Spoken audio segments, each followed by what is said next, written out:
आज हम पढ़ने जा रहे हैं फायरबेस सर्वर। तो फायरबेस बेसिकली क्या है कि ये फेसबुक कह दिया उनका, गूगल का ये प्रोडक्ट है जिसके अंदर आप होस्टिंग कर सकते हैं अपने ऐप की, वेब की, आईएसओ की, आईओएस। तो आपने सिर्फ फायरबेस लिखना है। पहला लिंक आपके पास जो भी है फायरबेस बैक्ड बाय गूगल जो भी लिखा है, आपने इस पर क्लिक करना है। तो आपकी पहले आईडी लगी होनी चाहिए जीमेल की, ठीक है। आईडी लग गई, इसके बाद वो खुद ही उस आईडी को फैच करके आपको ऑनलाइन कर देगा, मतलब कि लॉगिन कर देगा, ठीक है। अच्छा, अब आपने गेट स्टार्टेड पे जाना है। गेट स्टार्टेड पे चले गए तो ये फायरबेस ओपन कर देगा। अब यहाँ पर ये आ जाएगा, ये पूछेगा कि भैया आपने क्या करना है, कि प्रोजेक्ट क्रिएट करना है वगैरह वगैरह। तो मुझे एक प्रोजेक्ट क्रिएट करना है। प्रोजेक्ट मीन कि जैसे एक वेबसाइट क्रिएट करनी है, तो मुझे अपने प्रोजेक्ट का यहाँ पर नेम रखना है। तो मैं यहाँ पर माय फर्स्ट प्रोजेक्ट लिख देता हूँ, ये भी ठीक है। तो माय फर्स्ट प्रोजेक्ट करके कंटिन्यू कर देता हूँ, ठीक है। अब ये आपसे पूछेगा कि फ्यू थिंग्स वगैरह वगैरह, तो इसको यस कर दो, कंटिन्यू कर दो।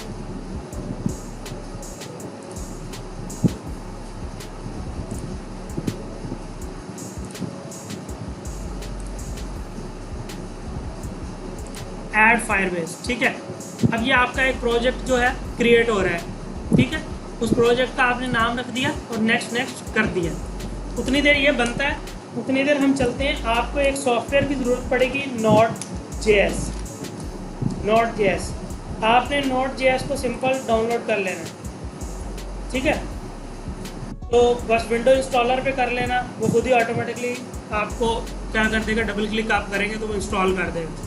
जैसे सिंपल सॉफ्टवेयर इंस्टॉल करते हैं ना, वैसे ही। और इसके अंदर कोई रॉकेट साइंस नहीं। जब आप इंस्टॉल कर लेंगे तो इंस्टॉल करने के बाद आपने क्या करना है, CMD ओपन करना है और यहाँ पर Node-v लिखना है। इस मतलब कि नोड का वर्जन कौन सा है चेक करना है। तो अगर आपके पास कुछ लिखा आ जाए इस तरह से, तो इसका मतलब कि आपका नोड इंस्टॉल हो चुका है। अगर कोई एरर आए लिखा हुआ, तो फिर इसका मतलब नोड इंस्टॉल नहीं हुआ। तो नोड हमें चाहिए, ठीक है। अच्छा, यहाँ से हमारा प्रोजेक्ट रेडी हो गया, हमने इसको कंटिन्यू कर लिया। तो कंटिन्यू के बाद हम देखते हैं ये किधर लेके जाता है, ठीक है। अब यहाँ पर ये तीन चीज़ें ले रहा है कि आप iOS भी कर सकते हैं, एंड्रॉयड भी कर सकते हैं, वेब भी लॉन्च कर सकते हैं। तो आपने क्या चीज़ लॉन्च करनी है ये आप पे है, ठीक है। तो मैं इसको बोल देता हूँ कि भाई, अच्छा आप इधर से भी बिल्ड के अंदर जाके भी कर सकते हैं, बिल्ड के अंदर भी यहाँ से भी कर सकते हैं और बिल्ड के अंदर भी। तो अगर मैं बिल्ड के अंदर जाऊँ तो होस्टिंग, मुझे क्या चाहिए, होस्टिंग चाहिए ना, क्योंकि मैंने अपनी वेब को लॉन्च करना है। तो यहाँ पर मैं चला गया, गेट स्टार्टेड पे क्लिक कर दिया। अब ये आपको कहेगा कि आपने ये कमांड चलानी है, ठीक है। ये कमांड चलानी है मुझे। तो जब आप नोड इंस्टॉल कर लेंगे तो आपने ये कमांड यहाँ पर लिख के इंटर कर देना, ठीक है। तो ये इंटर करेंगे तो 5-6 मिनट लगेगा इंस्टॉल करने में, ये कमांड पे ही। तो अभी मैं नहीं कर रहा क्योंकि मेरे पास ऑलरेडी इंस्टॉल्ड है। ये सिर्फ ये आपने इंटर करना है यहाँ पे, ठीक है। तो मैं लगी इंटर करने के बाद यहाँ पर नेक्स्ट पे चले जाना है। अब ये कह रहा है कि फायरबेस लॉगिन करो। तो आपने अपने उस फोल्डर के अंदर चले जाना है जहाँ पर आपका प्रोजेक्ट पड़ा हुआ है, ठीक है। तो मेरा प्रोजेक्ट,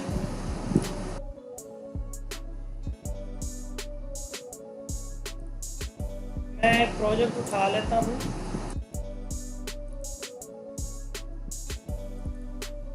हमारा जो CSS1 का प्रोजेक्ट 1 था ना, ये तो यहीं पर हम कर लेते हैं इसको।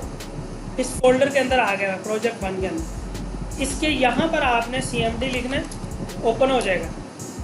ये मैंने यहाँ पर लिखा क्यों है, ताकि मैं इस पाथ तक पहुँच जाऊँ। अब मैं इस पाथ तक आ गया। अब यहाँ पर मुझे क्या करना है, फायरबेस लॉगिन। अब मुझे फायरबेस को लॉगिन करना है। जो फायरबेस यहाँ पे लॉगिन है ना, उसको अपने सिस्टम के अंदर भी लॉगिन करना है। तो मुझे लिखना है फायरबेस लॉगिन, इंटर करता हूँ। तो थोड़ा टाइम लेगा वो। आई थिंक मेरे पास पहले ही लॉगिन था, हाँ ऑलरेडी लॉग्ड इन।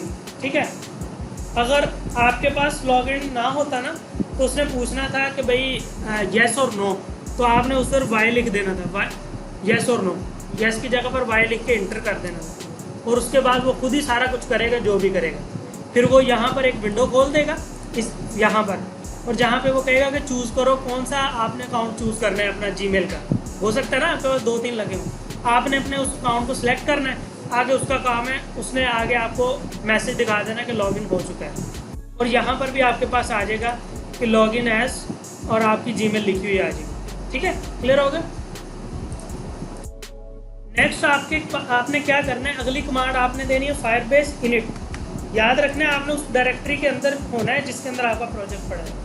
तो फायरबेस इनिट में लिखता हूँ तो भाई मेरा फायरबेस को इनिशियलाइज कर दो, तो ये थोड़ा टाइम लेगी। ये कह रहा है are you ready to proceed, तो मुझे यस कर देना, यस। अब यहाँ पर आ गया। अब इससे पहले हमें ये स्टेप कंप्लीट कर लेने हैं। ये स्टेप क्या है कि आपकी ऐप का नेम क्या होगा। मैंने माई फर्स्ट ऐप रखा था, रजिस्टर एंड कंटिन्यू।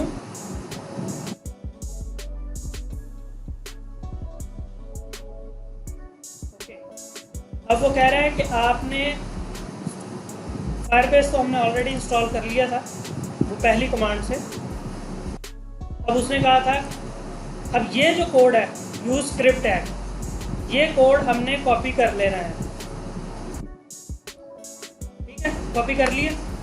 नेक्स्ट आगे कॉपी करने के बाद आपने ये जो आपकी इंडेक्स की फाइल है ना, पहली जो मेन फाइल है, होम फाइल, जो आपकी फर्स्ट टाइम चले जब आपका ये प्रोजेक्ट चले, उसको कहते हैं इंडेक्स फाइल।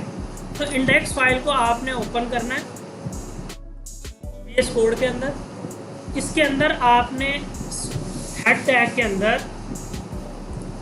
के अंदर उसको पेस्ट कर देना जो हमने कॉपी किया था। ठीक है, बस इसका इतना ही काम था। इसके बाद हमने क्या करना है, यहाँ पर हम वापस आ जाएंगे। अब ये हमसे पूछ रहा है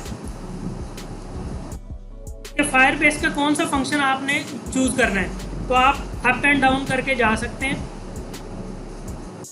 तो मुझे क्या करना है, चला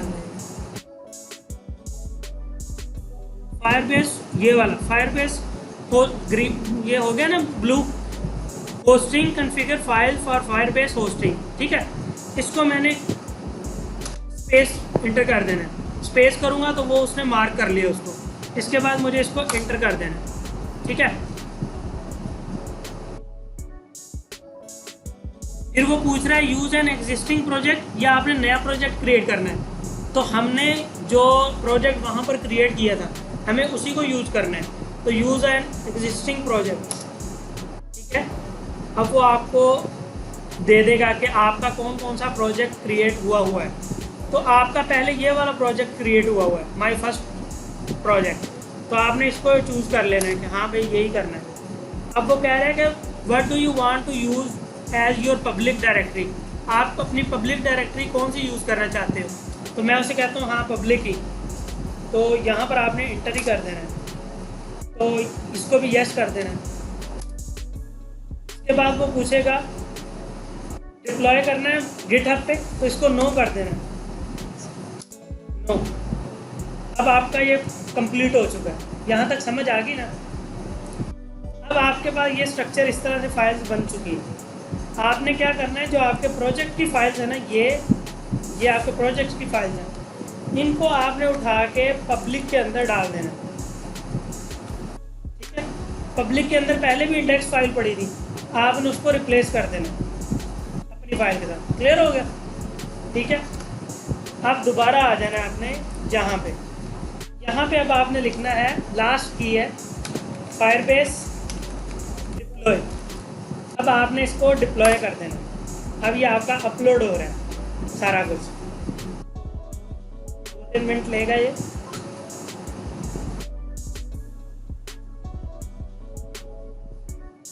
सेकेंड,